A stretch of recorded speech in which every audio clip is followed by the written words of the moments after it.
Olá, pessoas, sejam bem-vindos a mais um MamiCast. Eu sou a Nath e hoje o nosso papo tem muito umami, tem muita coisa gostosa, porque a gente vai falar de gastronomia japonesa com o chefe Denis Watanabe. E a gente está, inclusive, aqui no restaurante Watanabe gravando esse episódio. Denis, seja muito bem-vindo ao MamiCast. Obrigado pelo convite, obrigado por vocês terem assistido a gente várias vezes. É uma delícia, a gente adora vir aqui. A gente vai falar sobre todos os motivos que fazem a gente vir aqui. Denis, antes de abrir o Watanabe, você já tinha uma trajetória de uns 20 anos de cozinha, de estrada. Exatamente. Até resolver, não, tá na hora de abrir o meu próprio restaurante. Sempre foi um desejo abrir o seu próprio restaurante? Eu acho que assim, eu trabalhei até mais ou menos 2016, 2015 e 2016 para outros restaurantes aqui da região do Itaim. Então, assim, calculando mais ou menos a quantidade de tempo, foi mais ou menos uns 15 anos aqui no bairro. Só no bairro? Só no bairro. Então, assim, passei pelos Nagayama, passei pelo Kosushi. Aí, do Nagayama foi que teve o processo de, olha, convidado para a gente abrir um próprio negócio, mas isso com um grupo, né, na verdade. Claro. Que foi o Kitchen. Uhum. Então, um case de sucesso, assim, bem bacana. E em 2016, aí, eu acabei virando chefe do grupo e sócio do restaurante. Uhum. Mas aí, eu carregava o nome do restaurante como um chefe. Claro. E aí, depois de quase 5 anos lá, surgiu a oportunidade de começar a pensar num projeto e, por que não um restaurante meu, tenho sócios também, sócios investidores, mas o restaurante carrega meu nome, né? Então já é uma coisa que muda um pouquinho o peso, né? Muda totalmente o peso. Então, falando nisso, qual foi a principal mudança que você percebeu? Seja no formato de trabalho, seja no nível de preocupação que você tem agora diante do restaurante, que é um projeto inteiro seu. O que mudou? Mudou muito mais a parte de as pessoas perguntarem quem que é o Watanabe. Então, assim, eu sempre estou em operação, sempre tive em operação. Todos esses anos. Sempre de cliente, atendo os clientes meus de muitos e muitos anos, até hoje. Então, assim, não é que o pessoal vai no restaurante, eu vou no restaurante X para falar com o Denis. Não, eu vou comer com o Denis. Virou esse tipo de referência, né? Sim. Então, hoje, além de carregar o nome, que a galera perguntar quem que é o Denis, então, assim, tem essa galera que eu já trago de lá de trás. Eu tenho um cliente de pelo menos uns 15 anos. Que te seguem por onde você passou, seguem então, você. Assim, igual eu te falei, não é vamos no restaurante X, vamos no Denis, indiferente onde estiver. Então a galera vai atrás de mim, que eu acho muito, muito bacana, fico muito feliz por isso. E assim, no balcão é aquela coisa. Oi, Denis, tudo bom? Tudo bom? E aí a galera que vai conhecendo com o tempo o restaurante, uma das primeiras vezes que a galera vem, pergunta, quem que é o Watanabe? Então a galera acha que é ou, tipo, uma pessoa um pouco mais velha, que ou acha que é um nome que não vai estar dentro do restaurante presente. Então, acha que é uma pessoa que está lá, fez o restaurante, só que fica administrando. Não, eu tô lá no balcão. O pessoal chega e descobre que o Watanabe tá ali cozinhando para ele. Fica um pouco chocados. A galera acha isso é super bacana. Porque a galera, tipo, acha que, igual eu falei, eles acham que eu não tô aqui, e quando descobrem que eu tô aqui, que coincidentemente, às vezes no balcão o pessoal pergunta pra mim, quem que é o Watanabe? Eu falo, o Watanabe sou eu. Eles o Watanabe. Aí o pessoal, nossa, então você que tá fazendo nossa comida aqui, que privilégio, esse tipo de coisa. E é muito, muito bacana. E essa história com a gastronomia sempre esteve dentro da culinária oriental? Ou ela passou por outras áreas antes? Sempre focado na culinária japonesa, oriental. Sou formado em gastronomia também. Uhum. Isso quando eu tinha 22, 23 anos, eu fui formado. Pensei até em migrar para um outro tipo de culinária. Só que como eu já estava um tempinho já na parte de culinária asiática, eu falei, putz, aí eu vou ter que começar tudo de novo, do zero. Eu acho que eu vou focar nisso. E aí foi quando eu decidi ir para o Japão. Eu falei, putz, acho que eu vou conhecer um pouco da cultura, ver como é que funcionam as coisas lá e tal. Porque, assim, acho que a culinária tradicional de todas as comidas é a base tradicional. Então, se você tem uma base tradicional bem bacana, você consegue difundir isso muito melhor mais pra frente, depois com o intuito que você quer do restaurante. E, aliás, esse é um tópico sempre muito polêmico na culinária japonesa, né? A base tradicional, tem gente que é super tradicional e não admite outras fusões na cozinha. Tem gente que, ao contrário, abandona, pega só o que tem de princípios do tradicional e transforma tudo. Onde é que você se encaixa aí nessa régua? A gente se encaixa hoje no meio. Então, só que assim, o que é legal da gente é o seguinte, a gente consegue ter a leitura do cliente. Então, a gente consegue ter essa adaptação de a gente ver o que o cliente ele gosta só do tradicional, a gente vai trazer o tradicional para o cliente. E se o cliente fala, olha, a gente gosta de tudo, a gente gosta de conhecer coisa nova, aí a gente consegue fazer a parte contemporânea também. Mas a gente sempre traz um pouquinho do tradicional junto e a gente até explica, olha, tem algumas coisas que é bem tradicional, que tem gente que acha que come coisa diferente, que acha que é uma coisa nova. Mas na verdade é uma coisa que tem super antiga que tem muita gente que não faz. E a gente acaba trazendo isso muito para galera que gosta mesmo, assim, que é um nicho bem pequeno, só que é uma galera que conhece, isso que é legal. Então, assim, a gente, quando fala assim, Denis, você tem tamago aqui, aquele omelete japonês? Uhum. Tenho. Você tem? Tenho. Você tem karasumi, que é aquela ovas de tainha curada? Uhum. Tenho. Então, assim, tem muita coisa que a gente não acaba divulgando, porque tem muita gente que não sabe, e quem gosta é muito específico. Então, a galera que gosta já chega perguntando. Sim. Né? Então já é mais fácil de identificar isso no cliente. Tem algum princípio da gastronomia japonesa tradicional que você não abre mão? Diz, olha, eu posso até inovar, mas isso aqui não dá para abrir mão, senão a gente perde a mão da culinária japonesa. Eu acho que é a base do nigiri. Os nigiris, assim, se você tiver um peixe e arroz muito bom, eu acho que é o que você se diferencia dos outros lugares. Então, assim, você tem um arroz muito bom, uma textura bacana, um arroz que é um arroz al dente, vinagre equilibrado. Na hora que você tem um peixe muito bom, eu acho que aquela coisa do menos é mais. E na hora de combinar, né, existe dentro do Watanabe tem a culinária tradicional. Com que tipo de influências você enxerga, assim? Onde é que estão essas influências? A gente começou a trazer influências asiáticas no geral. Uhum. Então, assim, tem muito tempero que a gente usa, tem muitas bases de molho, alguma coisa, a gente acaba pegando do oriental geral, não só do japonês. Não só do japonês. Eu tenho alguns temperos coreanos, alguns molhos que a gente... Aqui eu tenho um molho que é uma base de molho Thai, que a gente fala, e o pessoal usa bastante. Então, assim, a gente vai captando algumas coisas e vai adaptando no que a gente acha que fica bacana. Mas é aquela coisa, vai testando, vai experimentando, até acertar. Você sempre trabalhou com a culinária que tinha esse tipo de fusão, culinária japonesa com esse tipo de fusão, ou ela foi depois de um tempo de trabalho? Ela foi depois de um tempo de trabalho. Sempre trabalhei nos tradicionais. Uhum. Então, na época do Kosushi, foi lá em 2010, mais ou menos, até um pouquinho antes, que eu tive 2 passagens por lá. Lá ele sempre foi muito, muito tradicional. Na época que eu estava. Assim, eles carregavam muito, olha, peixe, arroz. Tinha uma coisinha ou outra que ainda a galera pedia, tipo, olha, tinha hot roll, essas coisas tinha. Mas, assim, a base deles sempre foi muito, muito tradicional. Eles começaram a mudar um pouquinho agora, mas na época que eu tava lá, 15 anos atrás, não tinha isso. Super tradicional, sempre. E aí, o Nagayama, quando eu fui, eles sempre tiveram uma base muito tradicional também. E aí eles começaram a mudar um pouquinho depois de um tempinho. E aí foi nessa época que eu tava lá que eu acompanhei essa evolução, essa transição. E aí até, o Nagayama, como eles têm bastante casa, então tinha algumas casas que, tipo assim, o chefe já tava lá muito tempo atrás, 20 anos lá trabalhando com eles, a galera não aceitava muito. Então algumas casas mantiveram um formato total, e outras não. Mas aí, assim, o Mário, que é o Mário Nagayama, que é o proprietário, que também carrega o nome dele, tive uma hora que, assim, a galera tem o Nagayama como referência.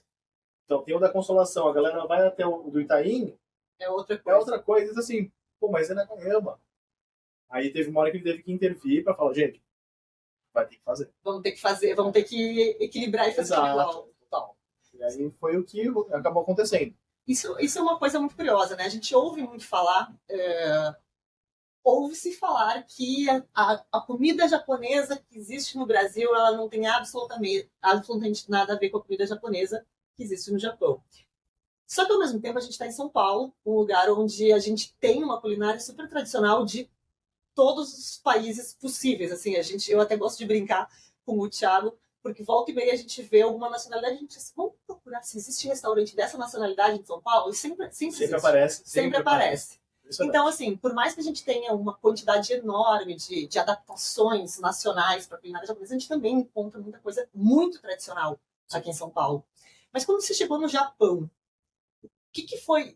Foi um impacto muito grande de diferença porque você vinha vendo de restauração japonesa? Assim, eu tenho, a gente que é descendente de japonês, a gente tem algumas coisas que ainda dentro de casa a família traz, né? Claro. Então, assim, era uma coisa que a gente já conhecia, entre aspas, só que não conhecia a fundo, que era uma coisa caseira. Sim, a versão caseira daquilo. Caseira total. E quando você chega no Japão, você começa a ver esses detalhes de que ó, a comida caseira vem daqui, e aí você começa a puxar, começa a trazer um pouco de lembrança, esse tipo de coisa. Então, assim, eu cheguei no Japão, eu assim, não tive um impacto, porque eu já sabia que era para eles valorizam peixe e arroz. A base deles é isso. E aí tem aquela coisa, sushi da região X, sushi da região Y, muda formato, muda tamanho, só. E aí o que eles focam muito é comida quente. Comida quente no Japão é muito, muito, muito forte. Muito forte. O sushi lá virou uma coisa assim. Você tem os kaiten sushis, que são aqueles de esteira. Funciona super, super bem. Você vai comer uma quantidade de peixe absurda por ser esteira e tá rodando lá. E aí você paga, sei lá, sushis a partir de 100 ienes, que dá $1. Dólar, mas eles calculam o imposto, mais $1,50. Um exemplo, a partir disso. E aí tem os mais caros. E aí tem aquela galera do balcãozinho pequenininho, omakase, esse tipo de coisa. Então, assim, esse negócio de omakase no Japão sempre existiu. Sempre existiu, só que eles sempre focaram em balcões pequenos. Não existe restaurante grande, igual a gente tem aqui no Brasil, que serve sushi, sashimi, prato quente, não sei o que lá. Tudo. Sim. E lá é muito específico. Cada restaurantezinho de cada chefe, que ele se especializa em um tipo de comida específico. Então, acaba virando excelência, né? Então, o cara escolhe os peixes dele, ele escolhe em quantidade menor, aí ele vai lá e escolhe o arroz que ele gosta, vai tempero, não sei o que lá. Então, ele consegue fazer um trabalho muito, muito, muito minucioso. Que hoje, que eu tiro como referência no Brasil, é o Vaz. Ele conseguiu trazer esse tipo de proposta para o brasileiro, para ele servir um balcão pequeno de 10, 12 lugares, que ainda já, na minha opinião, já é grande. Da Santos dele tem acho que 8. E ele conseguiu fazer esse tipo de serviço. Né? No Japão, que assim, no Japão, aqui no Brasil, os nossos insumos são muito caros. Então, na hora que a gente vai fazer conta, a gente vai colocar isso como preço final, fica um preço elevado. Tem jeito. No Japão, não é que é barato, mas é muito mais acessível. Então, se você fala assim, a gente cobra 350, 400 reais por pessoa para um omakase. No Japão, se o cara não consegue, não é que o cara não consegue, o cara consegue. É muito equilibrado, assim, essa parte. Então, assim, é uma coisa que todo mundo tem acesso. Mesmo o cara que trabalha na fábrica lá 12, 16, 15 horas, outro cara que trabalha 8 horas dentro do escritório. Então, assim, tranquilo. Como é que você faz para lidar? Porque a gente está falando de uma gastronomia que o insumo precisa ser muito fresco. E aí existe uma coisa meio dualidade, do insumo mais local, mais fresco, ou daquele peixe que o pessoal mais quer pedir, mais conhece.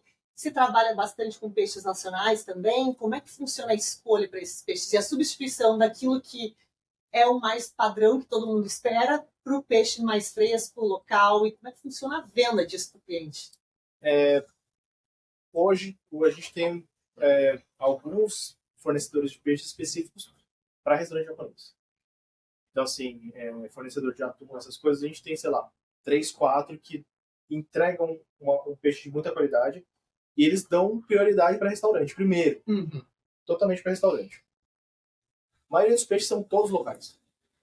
Então, assim, nossa costa do Brasil tem muita coisa boa.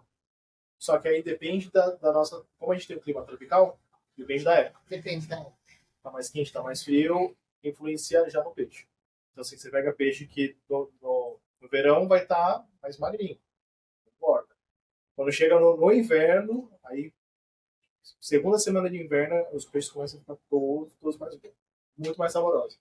E aí, assim, é até engraçado. O pessoal fala, mas o inverno acaba impactando um pouquinho no movimento do restaurante. Porque as pessoas têm menos vontade do sushi porque não tá calor. Só que eu falo, gente, é melhor época. comer de peixe. Assim, o peixe tem muito mais sabores, o peixe tem muito mais textura, tem mais gordura, então...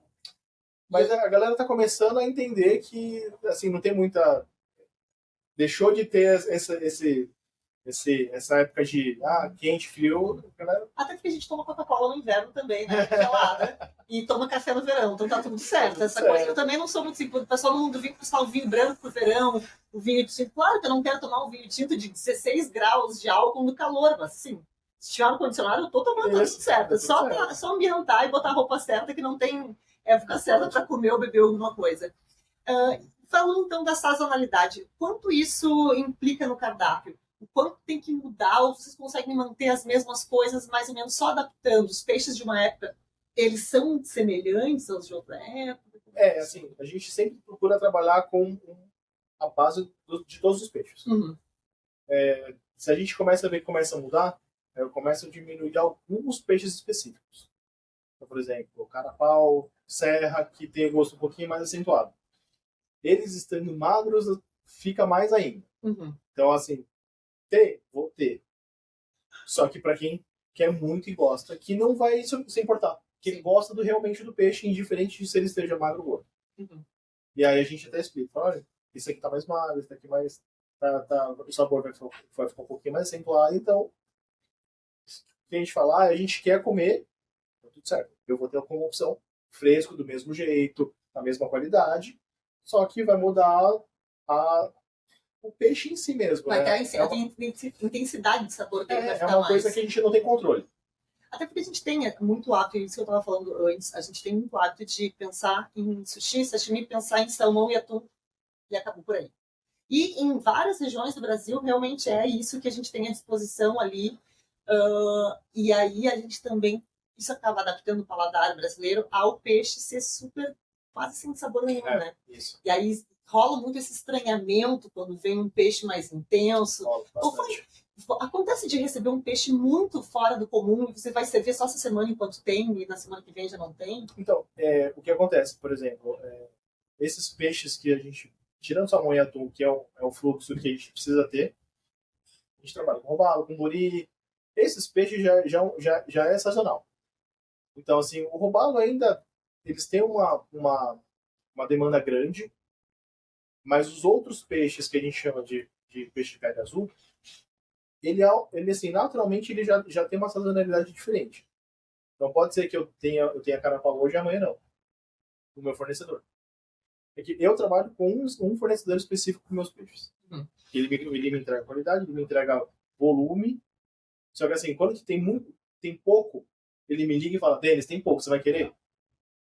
Eu falo, não, então ou quero, que aí eu faço um pedido um pouquinho maior para ter um pouquinho mais, para ver se no outro dia ele vai ter ou não, porque aí eu acabo estendendo um pouquinho mais o meu estoque. Ou eu falo, não, sim, eu vou esperar vir a outra leva. Então pode ser que amanhã e depois ele não tenha. Aí eu acabo reduzindo na minha variedade de peixe. Então eu passo para os garçons o quê? Gente, todo dia é isso. Antes de abrir o almoço, a gente passa o que a gente tem de disponível no dia. E aí, na hora que o cliente chega, fala, olha que peixe que tem. A gente tem esse hoje. Que aí o cliente já sabe. E tirando salmão e atum, pode ser que os outros peixes vão ter essa falta, essa sazonalidade que vem do mar, não tem jeito. Não, e é importante que o consumidor entenda que sazonalidade não é só para vegetal, qual é a época que esse vegetal nasce. Também para as proteínas, porque quando a gente começa a exigir que esse peixe exista o ano inteiro, ou que esse vegetal exista o ano inteiro, é quando a gente começa a perder sabor, a gente começa a perder qualidade. Isso não é. Mas aí é importante que o consumidor entenda também essa diferença, né? A galera aqui, a gente tem um público muito bacana, muito bacana. Assim, a galera fala, então tá bom. Aí vai do treinamento que a gente dá pro garçom, do que? Olha, se não tem, mas o que você me sugere? Ele já traz uma solução. Ele traz também a solução. Isso daí também, o cliente adora isso. Que, não tem. Mas e agora? Não sei. Não pode falar isso, acho que não existe. Pode. Para o cliente, quando é bem treinado, um garçom nessa hora, é uma oportunidade de descobrir uma coisa nova, semelhante àquela que ele queria comer, que talvez ele nunca fosse provar. Então isso é muito legal. Bom, a gente falou um pouquinho sobre os pratos quentes, quando estava falando de Japão, e por curiosidade, aqui no Watanabe também, um dos principais carros-chefe é um prato quente, né? Uma entrada, que é a couve de Bruxelas, que eu sou apaixonada, gente, essa couve de Bruxelas é incrível. Como é que é a saída de pratos quentes aqui? Como é que é, na verdade, a variedade de pratos quentes que vocês têm?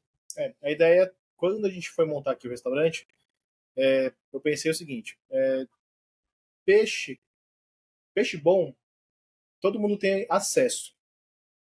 Não que todo mundo vai conseguir, vai querer pagar o preço que o pessoal oferece no mercado, mas tem acesso sim.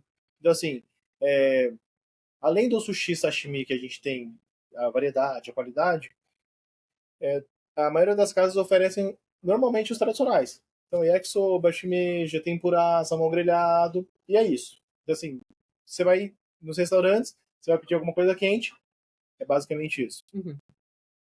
Eu passei uma temporada em Miami para trazer um pouco de referência de lá. Então, Miami a gente tem um clima mais tropical, mais refrescante, aí aquilo de agridoce que você tinha me falado, uma coisa mais vegetal também, bastante coisa. E aí começou a surgir a ideia do quê? Ainda existe uma fatia de cliente que ainda não é adaptado a comer peixe cru. Não só cru, tem gente que não come nada de peixe, nem que seja grelhado, que cru nada, porque assim, não gosta do cheiro. E aí tem também a parte do pessoal que não come nenhum tipo de proteína, vegetarianos e veganos. Então eu acho que a parte quente também veio para suprir essa parte aqui no restaurante.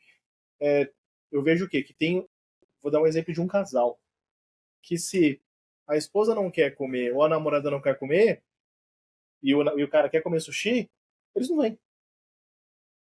Não vem. Assim, e se tiver uma opção para ela, falar, olha, lá tem um monte de coisa para você comer que você gosta e tem carne, tem vegetal, esse tipo de coisa, acaba trazendo e todo mundo fica feliz. Então, assim, hoje minha cozinha trabalha metade e o meu sushi bar trabalha metade. Então, o dia que a casa tá muito cheia, o sushi bar tá trabalhando muito, a cozinha também tá trabalhando muito. Então, assim, para mim isso é sensacional. Não é uma exceção a parte quente, ela já faz é tão importante quanto a parte fria aqui no restaurante. E a gente sempre foca no quê? Nas partes, nas entradas, que eu acho que dá pra gente trabalhar muito bem, como umas opções diferentes, que é acabar agregando no jantar inteiro. Então, o garçom chega e fala, gente, olha, tem umas entradas quentes sensacionais. Yes. A couve de Bruxelas, a gente tem um gyoza de Lagoas, a gente tem um gyoza de Wagyu. Assim, tem muita opção bacana. E assim, isso vira também como a galera vir para tomar um saquê e compartilhar entradas. Que também... Usar o restaurante quase como um bar. Exato. Então, assim, eu tenho várias opções para a galera começar a petiscar antes ainda de começar a pedir a parte de sushi, sashimi, ou também tem um carpaccio, tem um temakizinho também que sai bastante. Então, assim, se quiser ficar só nas entradas, consegue passar aí o jantar inteiro só comendo a entrada e tomando um drink. E se quiser não comer nenhum peixe, consegue também, ficar super. aqui uma noite inteira sem comer o peixe. E vai se alimentar super bem, não vai passar vontade. Muito bem. Ainda voltando, já que eu toquei no assunto de quando você estava no Japão, voltando ainda para quando você foi para o Japão. Você já tinha, né, toda uma bagagem, foi para lá para pegar o tradicional a fundo mesmo. Como você disse, não teve nenhum grande impacto ali de Sim. muito diferente. O que você trouxe de lá, especialmente? Você já tinha uma bagagem muito forte. Qual foi? Eu acho que foi mais a parte de umami. Porque, assim, a galera hoje está começando a entender o que é umami. E lá no Japão isso já tem muito, muito tempo. Então, quando você chega lá, você passa a entender o que é umami. Então, assim, isso daí foi uma coisa que, chegando lá, você começa a entender, vira uma chave. Vira uma chave total assim, do sabor que você carrega, assim, você come e você fica com aquilo na cabeça. E, assim, poucos lugares que eu comi e me senti no Japão foi no Aizomen do Java House. Eu fui fazer um evento o ano passado, no dia do sushi. Uhum. Eles fizeram um evento super bacana, contaram um pouco da história do sushi e tal, e chamaram 12 chefs. E lá a gente fez sushi pra galera e fez um menu harmonizado com saquê. E aí foi muito, muito bacana. E antes de começar o evento, a gente foi lá até o Japan House e a gente almoçou. Era finalzinho da tarde, a gente foi almoçou lá. De muitos e muitos anos que eu não tive essa memória afetiva de quando eu tava no Japão, quando eu almocei lá. Então, assim, achei sensacional. Sensacional. E em relação a princípios da cozinha, de quem está na cozinha, de quem lida com o alimento, porque a gente sabe, ou pelo menos a gente sabe não, a gente tem todo um imaginário que a cozinha japonesa ela é super séria, super restrita, super cheia de regras. E a gente vê que aqui, apesar de ser todo mundo sério, vocês estão ali brincando, rindo um com o outro também, assim, não tem uma. Não, vocês não são sisudos, né? No balcão ali. Como é que se faz essa comparação? Tem muita coisa que você trouxe de forma de trabalhar de lá ou você tenta mudar um pouco? Não, aqui o que eu faço? Eu acho que a nossa geração, a gente é uma geração depois da galera um pouco mais velha. E a gente, quem trabalhou nesse meio tempo, assim, igual eu, que pegou essa galera um pouquinho mais velha, sabe como que era trabalhar com esse pessoal. Por quê? Porque, assim, era uma coisa de você ter postura, esse tipo de coisa. Não que a gente não tenha.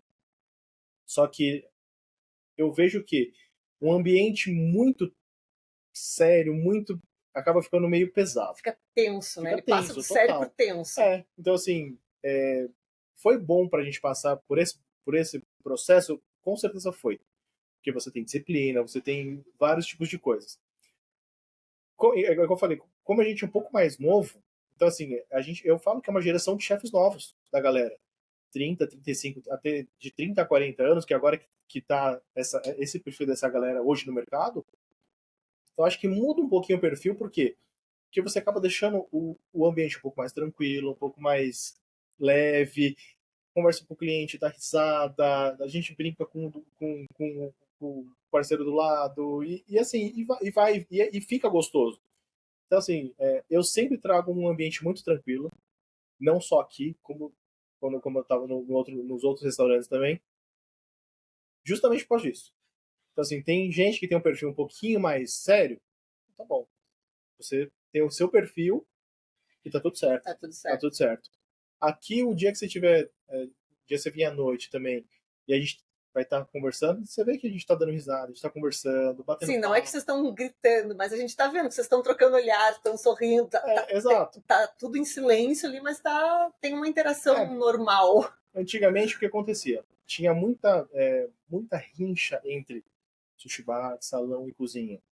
Só que, assim, a gente está dentro do restaurante que está trabalhando para o mesmo intuito, que é trabalhar para o cliente. Então, assim, não tem o porquê o garçom querer fazer uma birra porque não gosta de um sushi man ou não gosta de um cozinheiro. Não vai funcionar. Não funciona. Sim, e de todos os setores ali precisam trabalhar em conjunto, Exato. porque E antigamente isso acontecia muito, muito mesmo. A gente chama até de velha guarda. E hoje em dia, hoje aqui a gente tenta assim, eu sempre coloco a galera com o mesmo foco. Estamos trabalhando para o cliente. Se você não gosta dele, se você não gosta dele, ninguém é obrigado a gostar do coleguinha. Uhum. Eu falo isso. Então, assim, mas vocês colocam a parte profissional de vocês acima disso. E quem a gente tem que servir é o cliente e fim de papo, não tem conversa. Isso é muito curioso, porque essa é a visão de quem está do lado de lá do balcão. E quem está do lado de cá, com o cliente, na verdade, essa descontração, ainda que leve, ela ajuda muito. Porque não é todo mundo que tem uma experiência. Eu gosto muito de sentar no balcão, sempre que eu posso, isso em qualquer restaurante, de qualquer gastronomia. Tem balcão, é onde eu estou sentada. Eu gosto de ficar vendo todos os processos.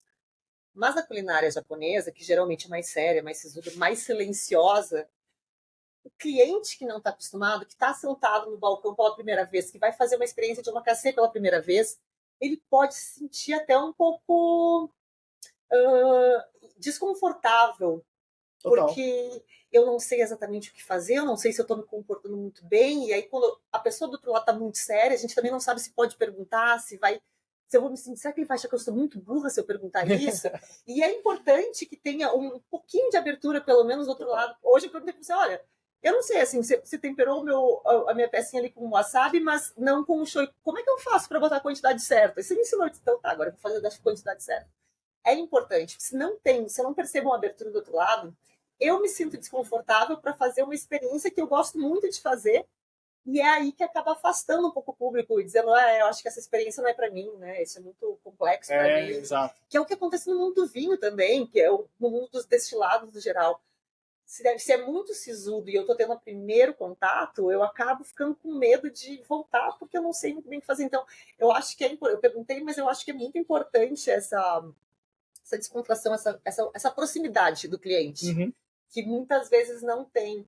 E é uma culinária, novamente, como eu não sou de São Paulo, eu sempre friso muito, vocês estão aqui em São Paulo desde sempre, tem tudo à disposição, culinária do mundo inteiro à disposição, e não é, o resto do Brasil não tem. Então, às vezes, o pessoal vem para São Paulo doido para conhecer um restaurante e fica ali meio tenso de sentar. Eu sempre pergunto, tipo, por exemplo, tem esse negócio do sotaque. Então, assim, se vocês chegassem aqui um dia, primeira vez que vocês viessem, começava a conversar, eu ia perceber o sotaque de vocês. A primeira coisa que eu ia perguntar, de onde vocês são? Assim, eu recebo muita gente de vários lugares do Brasil. Assim, sempre a gente vê sotaque, a gente sabe que é Rio de Janeiro, a gente sabe que é o pessoal do Nordeste, não sei o que. Então a gente começa já nesse papo. Olha, pô, você é da onde? Ah, vem bastante de São Paulo e tal. A galera já começa a ficar mais. E a gente fala que, assim, quem senta no balcão, o sushi man acaba virando amigo. Não deixa de ter uma relação sabe, o cliente e o cara que tá te servindo. E aí, assim, a gente acaba criando tanta amizade no balcão que aí a gente chega a época sei lá, final de ano, o pessoal vem e traz presente pra gente, aí traz um panetone, traz um chocolate, porque vira uma relação muito, muito bacana. E assim, isso daí pra mim é essencial. No entanto, que hoje os meus sócios eram clientes meus, que viraram amigos. E sempre gostaram de comer muito comigo. Então, assim, do momento que eu saí pra pensar em montar um restaurante, saí pra almoçar com um deles e conversei e tal, não sei o que lá. Pô, então vamos abrir um restaurante. Então foi mais ou menos assim, entendeu? Então, assim, e aí é uma coisa que carrega, assim, naturalmente. Só que, igual você falou, depende do perfil da pessoa. Assim, eu entrei dentro do sushi bar, eu sou uma pessoa que sou um pouco mais na minha.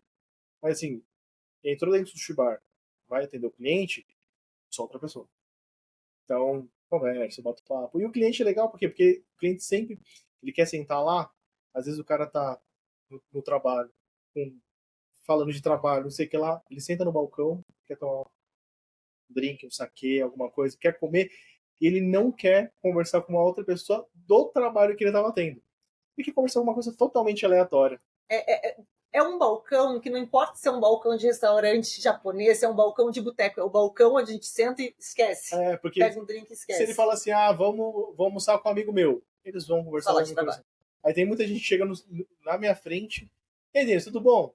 Tudo. E aí, como é que tá aí? Assim, ele esquece do que ele estava fazendo da porta de dentro do restaurante para fora, ele esquece o que ele estava fazendo, vem para relaxar, bater papo.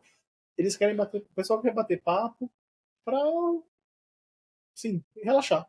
Não, e também tem outra coisa, né? A gente tá numa cidade que tem muita gente, e obviamente, muita gente significa muitas vezes solidão.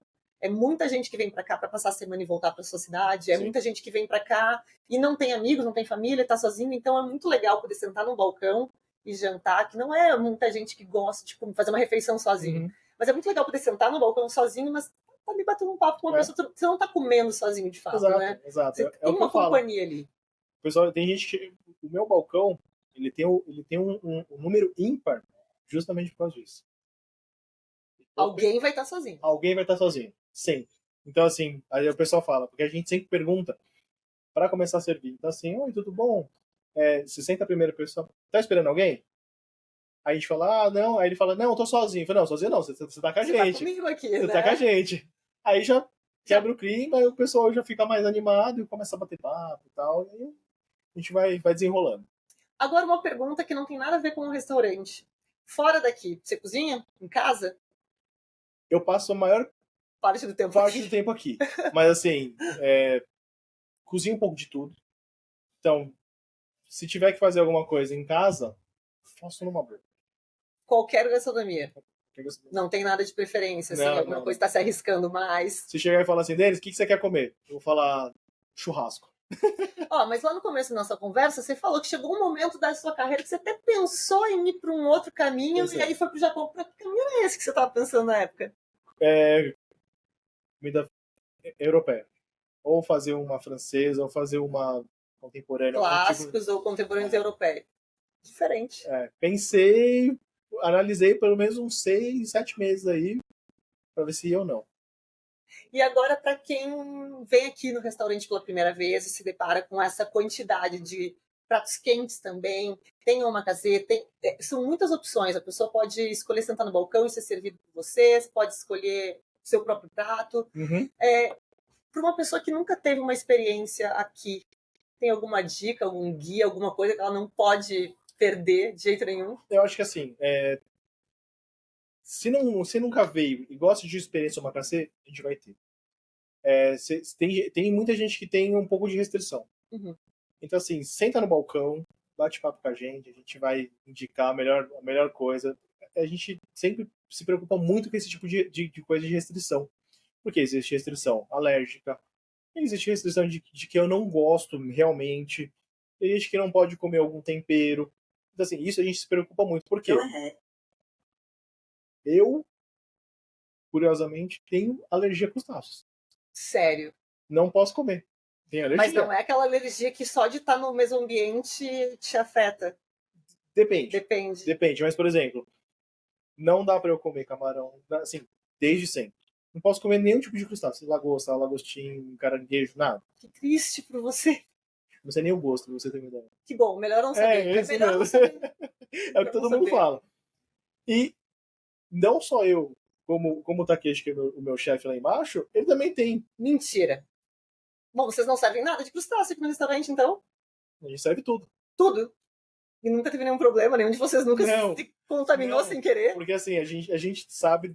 Eu tenho uma percepção muito forte porque eu tenho alergia. Então, como eu não sei o gosto, quando tem alguma coisa misturada, eu já sinto na hora. Já. É impressionante isso. Ele às vezes ele come, dependendo do que for, ele pode comer ou não. Mas o camarão específico ele não pode comer. Eu ia dizer, é uma roleta russa, não é uma boa brincadeira, dependendo do que for, pode comer ou não. Vamos descobrir se esse dá problema ou se esse não. Foi mais ou menos isso que ele faz. Caramba, eu não fazia ideia, imagina. E aí a gente tem muita preocupação com isso no balcão. Claro.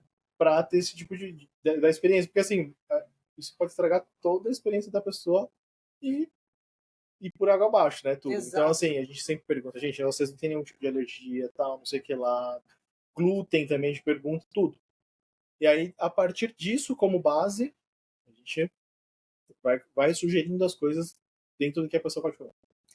E planos para o futuro? Novas unidades? A gente só novos pratos? Não, para novos pratos a gente sempre está pensando. Mas unidade a gente pensa em expandir sim. Porque o restaurante é novo ainda, né? 2 anos e meio. 2 anos e meio, é super. Pegamos bem no finalzinho da pandemia, então deu ainda uma judiada aí nesse período. Igual eu falei, a gente tem plano de expandir, mas no momento certo. Quando a gente vê que tá mas, tudo fluindo direitinho. Por parte toda consolidada, a equipe boa, porque assim, eu sou muito, hoje já inaugurei, essa daqui deve ser a 6ª ou 7ª casa que eu inauguro. Então, eu sempre acompanhei todos os processos, desde obra, projeto, esse tipo de coisa, então eu sei como é que funciona. Tudo que pode ter dado errado você já acompanhou, ou que deu certo também. Então, assim, eu acho que a gente saber quando for exatamente o melhor momento para abrir, a gente vai abrir. Até porque se você abre na hora errada, você ferra uma operação que está funcionando. Exato. E uma outra nova também. Então, e a ideia é o quê? Fazer funcionar aqui sem eu estar. E aí, quando a gente tiver uma segunda unidade, para eu conseguir... Mas você vai ter que botar outra pessoa com seu sobrenome aqui no balcão, senão o pessoal vai chegar e perguntar quem é o Watanabe? E aí não vai ter ninguém no balcão. Aí fala, poxa, o Watanabe tá aqui de tal dia, e na outra unidade tal dia. Não, você tem que ir na outra unidade, no dias pares aqui, dias ímpares lá, mais ou menos. Quando eu tava no outro grupo, eu fazia isso. Fazia isso? Quinta e sábado eu tava aqui no Itaim. Era assim. Para os clientes saberem onde te encontrar. E eu tenho muito cliente que me manda mensagem, me liga. Ele não vai pelo restaurante, ele vai com você. Então não adianta chegar no restaurante, você não tá lá, não é a mesma experiência. Denis, você vai estar aí? Vou sim. Então tá bom, tamo indo. Denis, onde você vai estar? Vou estar lá na outra unidade. Então tá bom, a gente vai. Não importa que seja mais longe, é pra lá que a gente vai. Sempre assim. Bacana.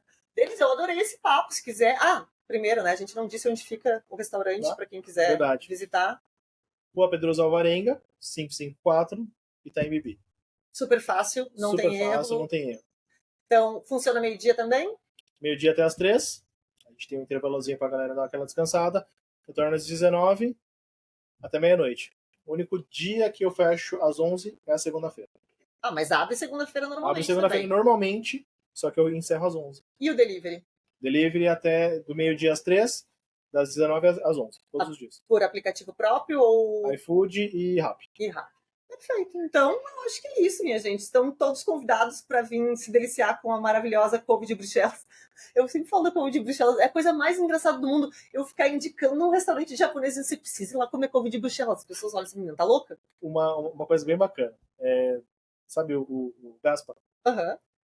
Teve ele montou uma caixinha de pergunta e perguntou. Mandaram uma pergunta assim, couve de Bruxelas. Aí ele indicou 2 lugares e ele falou, olha, vai no Denis, vai no Watanabe, se você comer a dele e não gostar, aí você não gosta mesmo. Não, aí esquece. Eu já gosto de couve de Bruxelas. A primeira vez que eu comi, eu pensei, nossa, isso aqui é tão bonitinho, tão gostosinho, não achei que fosse bom. Aí eu comi aqui e aí ferrou, né? Eu tô aqui assim, olhando pro Thiago, que tá aqui sentado atrás da câmera, que veio o caminho inteiro dizendo, a gente vai comer couve hoje? Será que a gente vai comer couve hoje? E eu acabei nem servindo pra vocês hoje. Não, mas agora eu descobri a receita dessa couve de Bruxelas, vou tentar fazer em casa, apesar de saber que não vai ficar igual. É isso, pessoal. Espero que tenham gostado. Denis, muito obrigado pelo teu tempo, pela tua discussão, pelos ensinamentos. Eu tenho certeza que eu vou ter mais mil pautas aqui para conversar com você sobre outros assuntos dessa gastronomia maravilhosa. É isso. Espero que tenham gostado. Sigam o Watanabe nas redes sociais, que é o Watanabe Restaurante ou Restaurante Watanabe? Watanabe Restaurante. Watanabe Restaurante. Nos vemos na próxima sexta-feira, ao meio-dia. Um beijo e até a próxima.